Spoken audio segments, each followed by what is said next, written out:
escuchar a los abogados querellantes en el orden que estimen, identificándose en el audio por quien comparecen. Muchas gracias, magistrado. El abogado Enrique Hernández por la víctima don Pablo Ignacio Ramírez Arias.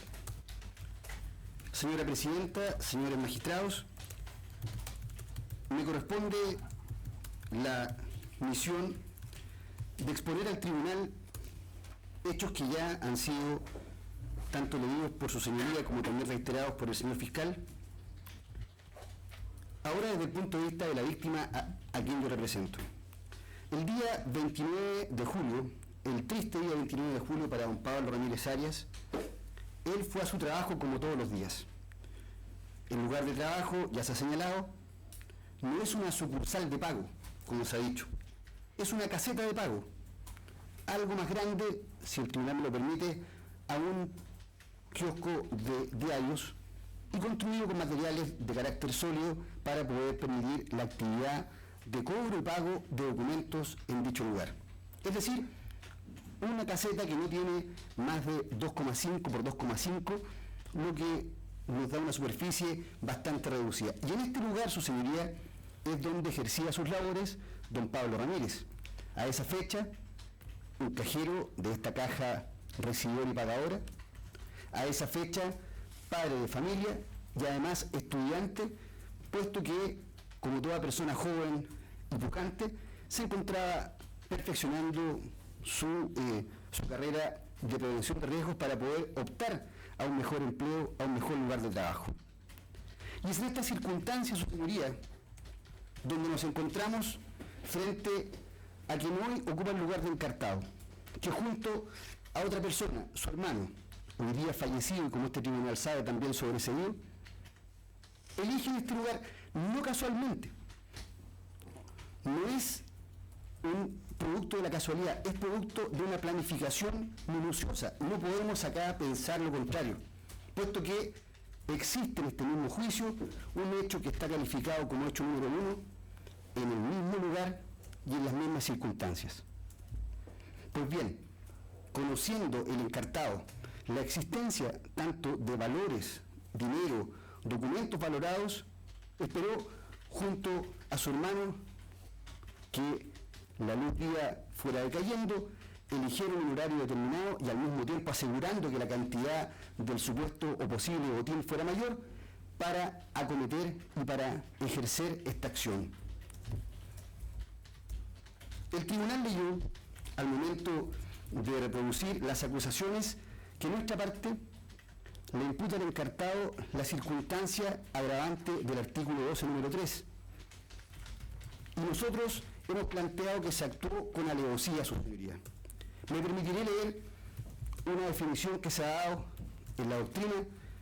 El comentarista Pacheco del Código Penal español, fuente directa del Código Penal chileno, ¿qué nos dijo? Dijo: el alevoso es semejante al reptil que llega callado, arrastrándose, sin anunciar su ira, sin dar lugar a la defensa. Don Pablo Ignacio Ramírez Arias, enfrentado a la orden que le conminaba a abrir la puerta para lograr apropiarse del dinero, no hizo ningún acto de resistencia. Al contrario, el protocolo de la empresa Servipac y en general de quienes trabajan con dinero en lugares confinados les obliga a abrir, a dar las facilidades, porque lo más importante es asegurar su vida. Pero esta caseta de pago, su señoría, no tenía solamente una llave de acceso. Hay que abrir 2 llaves al mismo tiempo para poder permitir el acceso de un tercero en su interior. Y Pablo Ramírez Arias, pese a que intentó escapar de su triste destino, no logró abrir con la prontitud que el agresor que tenía enfrente le pedía para entregar este dinero, y le prendió fuego, su señoría. Y el señor Ramírez sintió como su cuerpo comenzaba a quemarse con ninguna posibilidad de defensa, porque no solamente se encendió fuego en sus extremidades, en su pecho, en su cabeza, en sus orejas, en su espalda, sino que también se prendió fuego en el teclado, en la pantalla en el contador de billetes y en todo lo que fuera combustible dentro de ese espacio. El calor subió de una manera automática a un lugar donde era imposible humanamente resistir. Y en esas condiciones, con este fuego en su cuerpo y con este fuego en el lugar de trabajo, Pablo Ramírez logra abrir la puerta de esta caseta, logra avanzar hacia un pasillo central y logra finalmente caer rendido, quemándose vivo y logrando ayuda inicial de terceros que le permitieron finalmente lograr recuperarse. Y Pablo Ramírez, desde ese minuto, cuando cae en ese pasillo, no recupera el conocimiento, sino hasta casi un mes después. ¿Qué ocurre con él? Ese mismo día fue trasladado a urgencia hasta el Hospital del Trabajador de Concepción, Hospital Clínico del Sur. La gravedad de sus lesiones, el riesgo inminente que corría su vida, obligó a esta institución a trasladarlo por vía aérea, en ambulancia aérea, hasta el Hospital de la Mutual de Seguridad en Santiago, donde finalmente quedó internado en la UCI de Quemados, un lugar de la más alta tecnología que permitió el salvar su vida y aplicar los procedimientos quirúrgicos y médicos correspondientes. Pero hay algo más relevante que la parte médica o la técnica o la ciencia, y es la voluntad de Pablo Ramírez Arias, porque pese a sufrir el inconmensurable dolor físico antes de perder el conocimiento, y luego al tomar conciencia, cuando recupera el conocimiento de el estado en que se encontraba su cuerpo, pese a lo anterior, él puso toda su voluntad y la sigue poniendo hasta hoy para recuperar no solo su movilidad, porque quedó con algunas partes de su cuerpo atrofiadas producto de estas lesiones derivadas del fuego, sino que también los aspectos de carácter moral y psicológico que por supuesto debe superar antes de volver al mercado laboral. Dice el auto de apertura y el hecho número 3, su señoría, que las lesiones que sufrió Pablo Ramírez Arias tienen un periodo de sanación de 180 a 360 días con igual tiempo de incapacidad. Se supera este plazo. Hoy día estamos en el mes de septiembre, es decir, a más de un año de estos hechos, y el Pablo Ramírez continúa aún con licencia médica producto de las lesiones que sufrió y especialmente las lesiones de carácter psicológico derivadas de estos hechos.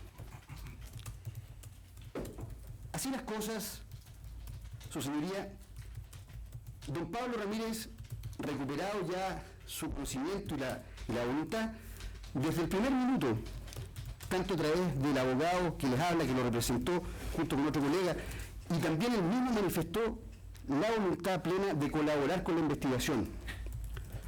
Y no en un afán de revanchismo o en un afán de purgar su dolor a través de una sanción penal, no. Lo hizo precisamente y mantiene esta voluntad con el objeto que hechos de esta gravedad no vuelvan a ocurrir, ni en Concepción, Talcahuano, ni en ningún lugar de Chile. Y para eso él tomó conciencia y colaboró con la investigación. Don Pablo Ramírez Arias se presentó ante el señor fiscal.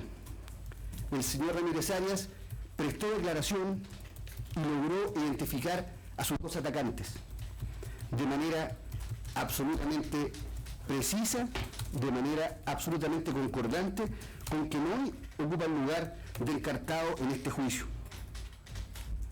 Es por esa razón que nuestra parte, al proponer y al plantear una acusación particular, solamente puso énfasis en las agravantes que hemos señalado y que están reiteradas en nuestra acusación particular por las circunstancias en que se vivió este hecho. No podemos soslayar acá la conducta anterior y posterior de quien hoy día es acusado en este juicio. No podemos soslayar que con plena certeza que una persona podía estar falleciendo quizás, porque así fue, el 29 de julio, el mismo encartado 2 días después, 48 horas después, comete otro ilícito. Eso implica necesariamente una completa falta de respeto por la vida humana, ni siquiera por la propiedad social, por la vida humana de un tercero.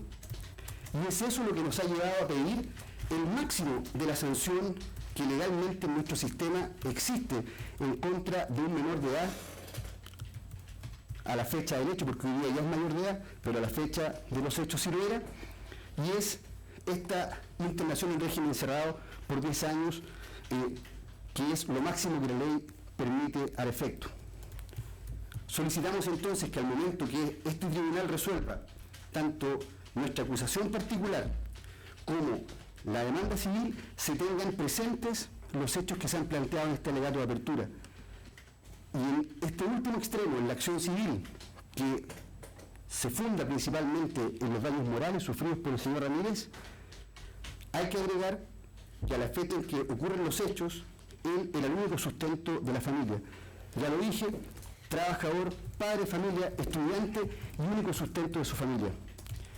El daño que provocó esta situación en sus seres cercanos y más queridos fue también angustiante, penosa, y también provocó una extensión innecesaria del mal causado. Por todo lo anterior, su señoría, es que respetuosamente hemos pedido la pena que solicitamos en nuestra acusación, y no nos cabe duda que al conocer las pruebas que el Ministerio Público a las cuales esta parte se adhirió, este tribunal logrará el estándar de convicción necesario para condenar al señor Montesinos Pinto al máximo de la pena que hemos pedido en nuestra acusación. Es todo cuanto puedo decir. Gracias. Gracias. El siguiente querellante, identificándose. Magistrado por Servipac Limitada, abogado Gisela Nostroza. Su señoría, efectivamente Servipac Limitada se vio afectada materialmente, pero no solo por lo material, sino que por lo más importante que tiene Servipac, que son sus trabajadores. Personas que necesitan el trabajo, que concurren a sus lugares de trabajo y que, tal como lo ha señalado el señor fiscal reiteradamente, estos puestos de trabajo son permanentes en cuanto a que las personas vuelven reiteradamente a estos mismos lugares porque no se les puede atraer, tal vez se les puede dejar y apartar un tiempo, pero necesariamente vuelven a sus lugares de trabajo. Servipac, su señoría, es una empresa que ha prestado y que tiene por objetivo esencial efectuar transacciones de índole económico y por lo tanto en todas sus formas de prestaciones de servicios se manejan muchas sumas de dinero. Y efectivamente estas personas, estas dos víctimas, Lucía Godoy y Pablo Ramírez, efectuaban labores de cajero el día en que ocurrieron los hechos. Y tal como se ha señalado aquí, fueron víctimas de hechos que nuestro legislador tipifica y tipifica con penas altas. Porque ¿cuál es el objetivo o cuál es el bien jurídico? Más lento, por favor. Okay. ¿Cuál es el bien jurídico que se protege en los delitos de robo con intimidación, y en este caso robo calificado al robo con homicidio? Si bien la propiedad está soslayada ahí, la integridad y la seguridad física de las personas es lo más importante para el legislador. Y ese es el bien jurídico que prima en este tipo de delitos. ¿Es un delito puro y ofensivo el robo con intimidación? Claro que lo es, porque efectivamente se protegen dos bienes jurídicos, como se dice, y en este caso uno en mayor ponderación, como es la integridad física de las personas. Y en el primer caso tenemos una intimidación que es el medio que el encartado, ¿cierto?, utiliza para obtener la apropiación. Y en este caso se va a poder acreditar el concepto de intimidación. ¿Qué es lo que es la intimidación? Intimidar es infundir miedo. Entonces ahora nos preguntamos, ¿qué es el miedo? Bueno, el miedo es una perturbación angustiosa del ánimo por un riesgo real o imaginario.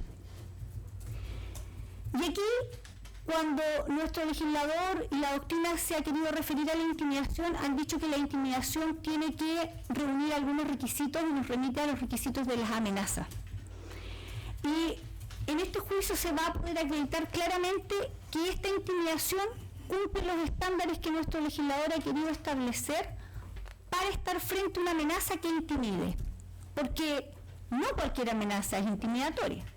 ¿Cuáles son los requisitos que esta amenaza y que va a poder ser acreditada tanto por la versión de las víctimas como también de la versión que podrán prestar terceros, que desde sus distintas perspectivas pudieron observar el desarrollo de los hechos? que es seria. Estas son las amenazas que se vierten en el hecho 1 y que afectaron a Lucía Godoy el 21 de agosto del 2014 son serias, es decir, existen objetivamente. Son verosímiles.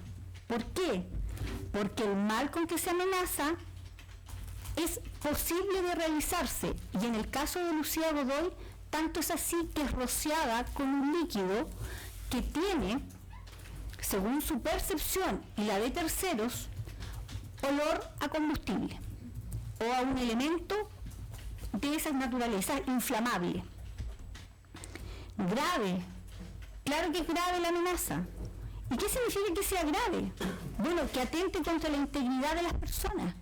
En este caso, rociar a una persona con un líquido combustible y amenazarla con un elemento, con una llama de fuego, para prenderle fuego, efectivamente nos lleva a estar en una situación grave. Cuarto, ¿cuál es el cuarto requisito que debe reunir la intimidación o la amenaza? Debe ser concreta. ¿Y qué queremos decir cuando decimos que es concreta? Que sea inmediata. Y a su vez, que significa que el mal que se le va a afectar o el mal al que se ve expuesto la persona siga directamente a la amenaza. En el ejemplo de Lucía Godoy Moreno, ella fue rociada con combustible y amenazada con la llama y se le dijo que se le iba a prender fuego. En este juicio, su señoría, se va a poder acreditar entonces cada uno de los elementos que el legislador y que la doctrina ha establecido para que estemos frente a una intimidación. No solo por la realidad propia de los hechos, sino que porque efectivamente estos hechos se encuadran en esta figura típica. Y por lo tanto, podremos entonces llegar a una convicción más allá de una duda razonable que efectivamente Lucía Godoy Moreno fue víctima de un robo con intimidación que se produjo por el accionar del acusado. Respecto del hecho número 2, de Pablo Ramírez Arias, estaremos en presencia de violencia. Y aquí el legislador, la violencia en este caso concreto se va a traducir en rociar con combustible y prenderle fuego. En el fondo es apuntar, si uno quisiera hacer un símil, es apuntar con el arma para intimidar y luego disparar la bala. Porque eso es lo que le ocurre a Pablo. A Pablo Ramírez se le amenaza con que se le va a prender fuego, se le rocía completamente con combustible y se le prende fuego.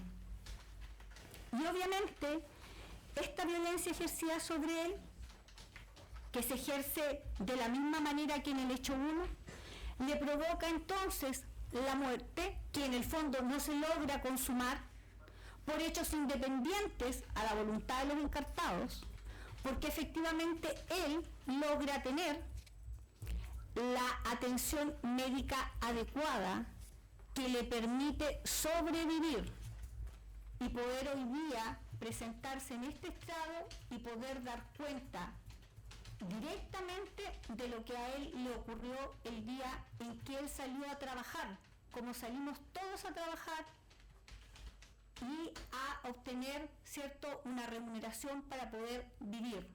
Efectivamente, él logró sobrevivir y estar aquí por esa ayuda. Y así las cosas, su señoría, vamos a poder acreditar con la declaración de funcionarios policiales y especialmente de gente muy simple y que está expuesta a su señoría, y que es importante señalar que aquí el miedo es un elemento importante y es muy importante considerar el testimonio de aquellos terceros que van a declarar.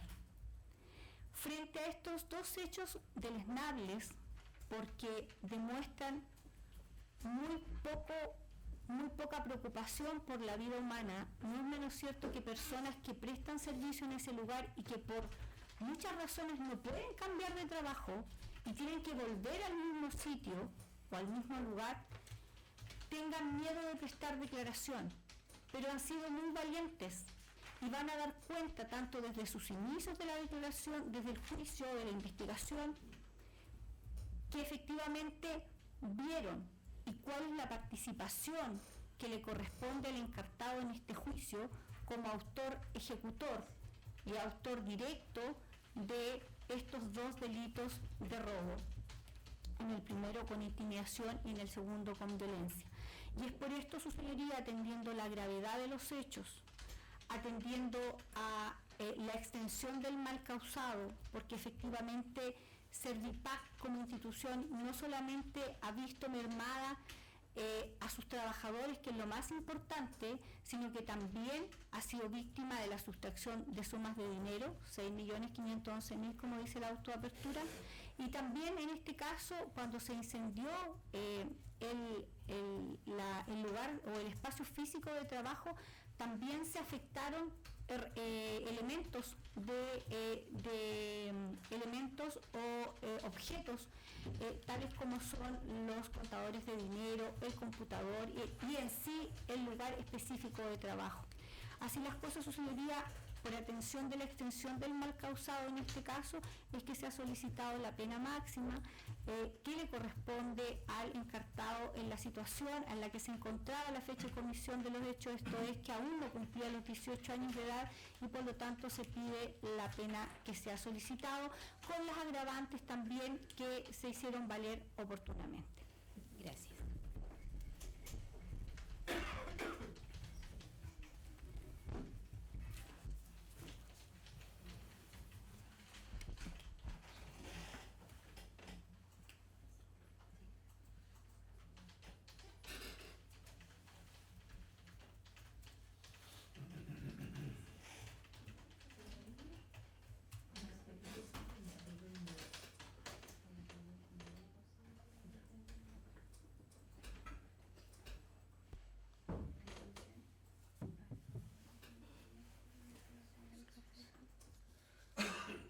La siguiente querellante, la escuchamos. Buenos días, magistrados. Pamela Quijada Ruiz, por la querellante Gobernación Provincial de Concepción. Sus señorías, en general, aquí hemos escuchado latamente por mis predecesores la descripción de los hechos que afectaron en forma particular, obviamente, a las víctimas y a la empresa. Pero sin perjuicio de eso, no debemos olvidar... Disculpe, le voy a pedir que hable un poco más fuerte Ya. Y más lento. y más lento para poder tomar acertados apuntes.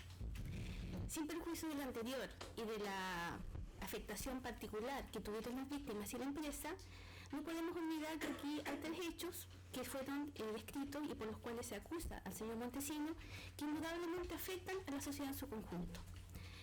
El hecho 2, que es el hecho más grave de los presentados, provocó conmoción nacional.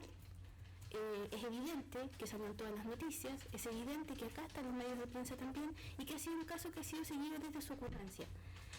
No por cualquier cosa, sino básicamente por la crueldad y por la forma en que se cometió. Todos los días nosotros podemos observar que se cometen delitos en nuestra sociedad, eso es innegable, pero la crueldad y lo que ocurrió ese día efectivamente provocó una conmoción y un temor en el país y especialmente en nuestra provincia.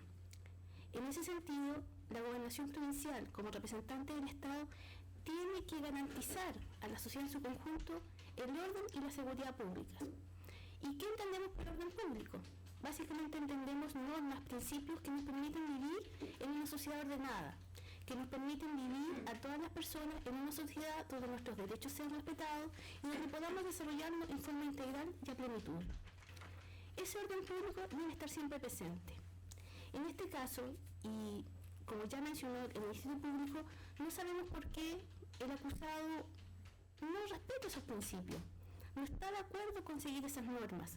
Es una persona joven, es una persona que tiene mucha vida por delante, que nos gustaría que efectivamente viviera en una sociedad donde también sus derechos están garantizados. Pero efectivamente vemos acá delitos de extrema gravedad, donde él está dispuesto a cometerlos, donde el desprecio, como se ha mencionado, por la vida, por la seguridad, por la integridad de las personas, en ningún caso fue una forma de pensar en quizás, a lo mejor, se podría haber robado a la empresa, pero era necesario provocar tal nivel de daño, de temor y de perjuicio a las personas que estaban en ese momento ahí. No era necesario. Queda demostrado que 2 días después de una audiencia en la cual él estuvo presente, en la cual el Tribunal de Primera Instancia no acogió la prisión preventiva, se dedica a cometer otro delito. O sea, con desprecio absoluto de las normas, con desprecio absoluto del orden público, de la seguridad y de lo que uno entendería por vivir en una sociedad adecuada. Podríamos pensar que él estaba asustado, que él podría haber dicho, no sigo cometiendo delitos, pero sin lugar a eso no le importó. No tuvo un mayor reparo en seguir cometiéndolo. Eso es evidente, eso es algo que debe preocuparnos. Es por eso que nosotros, concordando con la acusación del Ministerio Público y en los 3 hechos que ya se han descrito y que no me voy a referir para no extenderme de forma innecesaria, creemos que es necesario que él sea juzgado y que sea condenado al máximo de la pena que nuestro ordenamiento jurídico contempla. Él era menor de edad al momento de cometer los delitos, en este momento es mayor de edad. Creemos y esperamos que efectivamente él pueda tomar conciencia de sus actos, que pueda reconducir su vida, que pueda ajustarse a vivir en una sociedad adecuada y que aproveche las oportunidades que el sistema pueda darle. Pero sin perjuicio de eso, él también tiene que hacerse responsable de los hechos que comete. Todos los actos que ejercemos en nuestra vida tienen consecuencias. Las consecuencias para él van a ser graves. Las consecuencias para las víctimas, especialmente para Pablo Ramírez, son gravísimas, son durísimas, para él y para su familia. Son consecuencias que lo van a seguir por toda la vida. No sabemos qué va a poder desarrollar él en el futuro. No sabemos cuáles son las consecuencias definitivas. No sabemos hasta dónde va a poder recuperarse. Por lo tanto, creemos realmente que tiene que haber una sanción, tiene que hacerse responsable de sus actos el acusado. Sabemos que durante la investigación hay numerosos elementos y antecedentes que nos van a permitir demostrar que él sí estuvo presente en los hechos y que él fue un partícipe directo, que fue autor de los mismos, y que eso va a quedar demostrado claramente durante el desarrollo de este juicio. Por lo tanto, solicitamos a sus señorías que puedan aplicar el máximo de la pena que se ha solicitado para él en atención a que debe ser responsable de sus hechos. Muchas gracias. Gracias. Se presentó otra petición de grabaciones de los